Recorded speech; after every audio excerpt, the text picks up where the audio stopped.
अस्सलाम वालेकुम, कैसे हैं जी आप लोग। पाकिस्तानी गवर्नमेंट एक बार फिर गरीब की मंजी ठोकने जा रही है। आज बात करेंगे 200 यूनिट वाला जो बिजली का बम था वो ख़त्म हो चुका है, लेकिन उससे भी बड़ा बम गिरा दिया गया है जिस पर अभी तक कोई भी सोच नहीं रहा कि ये असल चक्कर क्या है। पहले होता था कि आप 180 190 यूनिट चलाते थे और आपका बिल आता था 1800 2000 2500।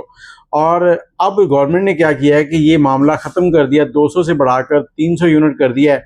अब अगर आप 180 190 यूनिट चलाते हैं तो समझे आपको एक यूनिट पड़ेगा 33 रुपये कुछ पैसे का, और अगर 200 यूनिट चला लिया या 300 यूनिट चला लिया या 250 यूनिट चला लिया तो उस हर यूनिट जो है वो 33 रुपये का ही पड़ेगा।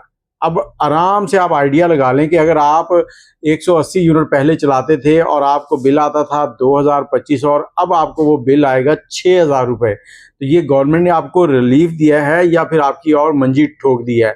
Well done.